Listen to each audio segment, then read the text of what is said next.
Hi, my name is Curtis, and welcome to Chord Noodler. In this video, I'm going to take you through the features and what it is for and why you might use it. This is a tool that I built to analyze music. It's free, it's online. You can use it offline as well, or as a desktop application. If you want to click this button, you can get it on desktop. And let's see what it does. So we're going to load up an audio file. This is a song that I wrote some months ago.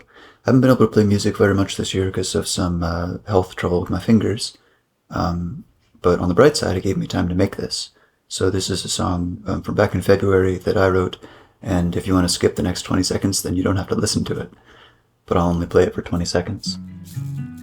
So you can see that we're trying to figure out the key over here. You can see a histogram on the left. We got the notes being figured out for any given half second on the top. And we've got the scales that it's identifying down here. So at this point it's figured out what key we're in, which is good.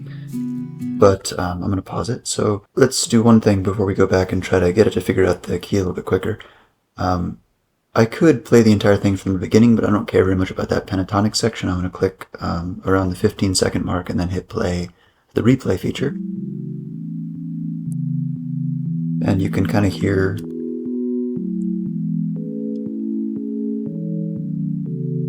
these noodly chords. So it's playing actually the topmost chord. So if I don't like a chord for any given moment, let's say I don't like this D sharp minor 7 flat 5, and I would rather hear the A6, then I can just chop that away, and then on the next play, I'll hear this A6 instead. So that's great. Why did it take so long to figure out we were in C sharp minor? Well, because this section was pentatonic, and because these two keys are pretty similar. I think the difference is that there is an A in F sharp minor pentatonic, and there's a G sharp in C sharp minor pentatonic. So those notes just didn't crop up very much. There's an A here. That's probably why we didn't get chords in the key of C sharp at that point. But it takes a while for the key to become sticky. If you proceed through a song that does have key changes, it will figure out key over time. It's only looking at 10 seconds of history for the key information. But what if we wanted to just kind of start in C sharp? Well, what we could do is predetermine some of these things. So you'll see the underlining here on some of these. What that means is that this button has automatically been clicked for you about 5 seconds in. The automation features, which you can access via this settings menu, but by default are going to just hard disable the notes that it's pretty sure aren't in your key. And that's really helpful because histograms are messy, and passing notes and just the windowing of music information creates noise. But if we wanted to encourage it to get the right answer faster, we could do things like say that this G sharp is definitely in the scale. So when I click it, you'll see that it looks a little bit different. It's kind of more filled in, and that means it's a manual pin, so it won't go away when we clear this out. And in fact, none of these settings go away unless you erase them. So you cleared out the song and the history, but in case you want to record in the same key twice, this stuff doesn't get cleared out unless you want it to be. In this case, I'm going to leave it because I want to remember the key information. So if I load the song back up and play it again, you're going to see it figures out the key much faster with that little nudge, like, hey, G sharp is in here. So we're definitely in a C sharp family scale. It is still minor pentatonic because it's not hearing minor notes until over here. But that does get us there a little bit quicker. The other thing, which I'll show a little bit later, is actually explicitly forcing notes to not appear. That matters a lot more when you're looking at a denser song. So like a full band song, you're likely to get a little bit of all 12 notes, and it can be helpful to cut out some of the extras, especially things that make the difference between a minor scale and a minor pentatonic scale. More on that later. You saw the replay, where if I click somewhere, or if I don't click, it'll just start at the beginning. I can play through. What I can also do is then turn off this automatic scrolling. So if I wanted to, not be dragged around, sometimes it's nice to turn off automatic scrolling. If you're looking at a several minute long thing, it's nice to have it. If you're going back in time and read a recording section, it's nice to have it so that you don't have to go scroll to it on your own. So like this, if I redo this, I can reprocess a section of the song.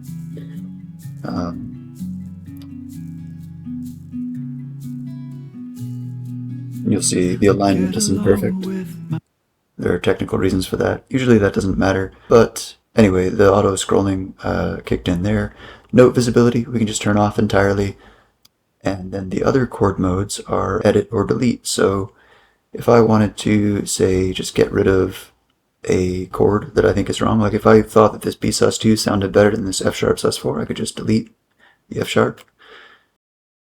And then also edit. So all of these chords have specific voicings. So this E6 sus2, if I click on it, it's got all 4 of the notes that are typically in that chord, the tonic, major second, fifth, major sixth. Let's try to find a weirder chord. So like C sharp minor 11 here, yeah, it doesn't have the third and the fifth. And an 11th chord will tend to not have certain notes for a given voicing. So the program knows what are the variations that are common, and it'll allow you to match an 11th chord without those specific notes. It'll keep track of that it happened. But here's what that sounds like. I'm going to go ahead and turn on arpeggiation mode over here. So there are all these settings about how to display and how to sound chords that you can look at optionally. But I get back in here. Now I'm arpeggiating through. If I want to change, this particular C sharp minor 11, I can hit save after making some changes to it. I can kind of make it invalid. Like you're never going to have a minor 11 that doesn't have a minor 7th in it, because it just becomes some kind of sus chord. But if I do want to do something that's valid, like add the minor 3rd, maybe I would rather hear a 9th than an 11th.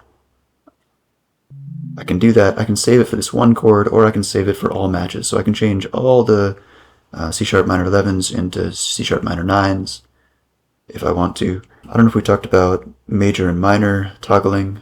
That can be kind of nice to be able to do. I think some people are more used to interacting with major scales. I certainly am. So it's easier for me to remember what are all the sharps in a major scale. And then for covers, a really useful feature is going to be transcription. So a lot of the reason I built this tool is I wanted to be able to process a song that I want to cover as a finger-picking guitar song. But a lot of the time, vocalists, like especially a female vocalist, they'll tend to be in a slightly lower key by just a few steps than where I want to be. So I could take this song and move it up a few steps. In this case, actually move it down a few steps. I can still do that Shift M to change major to minor if that matters to look at here. There are going to be some cases where there's a choice to be made about what shape we end up in. I think only one of these actually is going to be taking effect. And it's just because for cases like, choosing between a B flat minor and A sharp minor, the application is going to be opinionated. It's going to always pick B flat minor because there are just fewer flats than there would be sharps. In this one case, the D sharp or E flat minor, it's going to let you actually pick here. So because there's an E flat minor, this is showing up this little box so that you can make that choice. I'm going to go one more half step down and apply changes, and you can see that all of these chords changed, and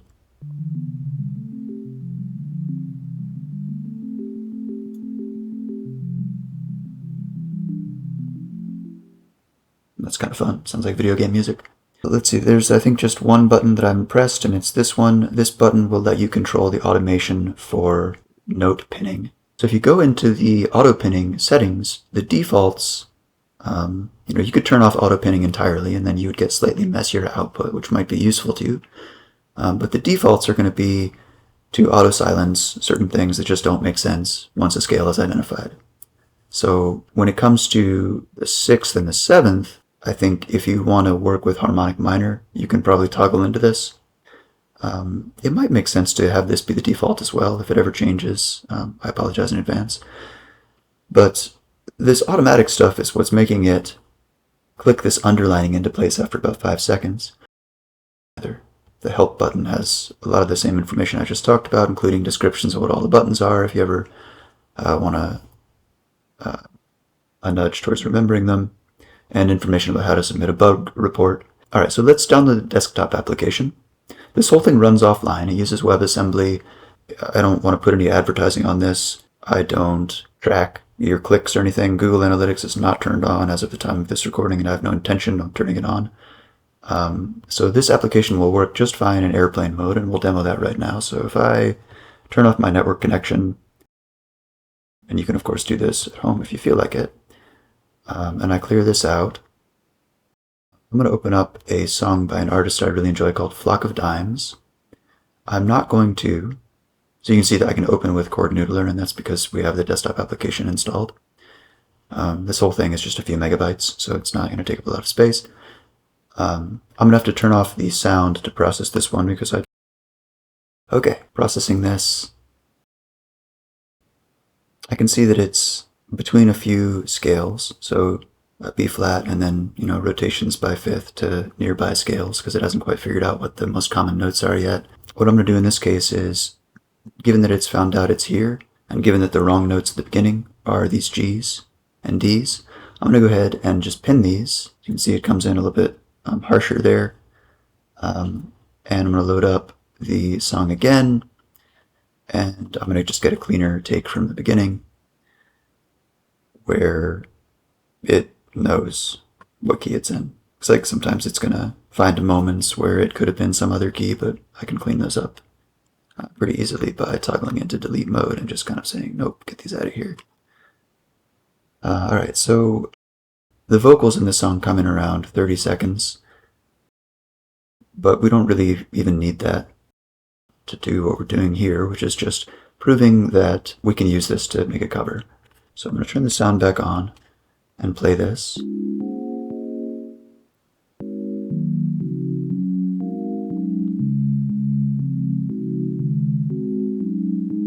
So it sounds vaguely like the original song if you know the original song. The bass notes of the original song are E, G flat, D flat. So that's going to give me a hint about which of these are useful. So that sounds very much like the note the song actually starts on. Your first half second of information is not going to have super useful stuff, generally, but once it has a whole second, it might have something. So we've got our A flat chord, and now we want an E flat chord. There's just an E flat minor right there. Note in post, I realized I didn't talk about inversions. And the whole point of this tool is to deal with the problem of the bass note doesn't tell you what the chord is, it only tells you the bass note. So given all the possible chords, I'll probably change the chord edit mode in the coming weeks to let you choose whatever the bass note is for any given chord so that you can hear a chord in the context in which that bass note is the bass note. And there's a G flat. That G flat 6 sus2 sounds pretty good. Again, you gotta know what the original song sounds like. The 7th doesn't sound good. And the 11th doesn't sound good. The sus sounds okay, but it's probably just a D flat triad as far as the kind of core of this song. So we've got that from just the bass notes. Now, for whatever your instrument is, you can play with, alright, this sus4, see what that sounds like to you. And then the rest of this just gives you information about what to fill in between. What I really want from this is actually transcription. The singer's voice is best in a key that's lower than where my voice is best. So I'd probably transcribe it up to C minor. And now I've got a B flat. Oop. 6 sus4. And I could sing along with this a little bit more easily. Like, I'm not to this world alone. It'd be great if these lined up with the actual beats, just mathematically, and given the default sample rate of browsers, it was easier to do half seconds, and I don't have infinite time. But here's this tool. Last things to mention are that this works great on a phone. I'll try to get it into the Android store at some point, but they have a lot of paperwork that I would need to do to make that happen. But as you can see, if you look at it on a phone screen, it looks like this, more phone screeny. So you could have your phone open to this website and use it during your band sessions or just during jam sessions to get that information. And then the help information here, I think I mentioned before, it's got all these buttons. It's also got some information about, like, no, there's no AI. How does the math work? Why doesn't it do this? Why doesn't it do this illegal thing? I would love to be able to drop a YouTube URL right in here, but US law has been decided by certain large companies who don't want us to have nice things. And then finally, there's some, bug report, contact information at the bottom. You can also comment on this video if you've got, thoughts, concerns. The UI will probably change a little bit. I think Google needs me to add a privacy statement to be able to have an app, even though there's nothing going on here. I mean, if you open up the console and look at the network, and click around in here, it's not like I'm watching what you do. There's nothing happening. I think the one thing you might see is if I end this, is there going to be a little blob? Yeah, but that's just local data. So that's not going out to the network. That is just me keeping track of what you made and turning it into a URL that stays locally and turns into this audio file. So that's it. Yeah, it's a private, free tool.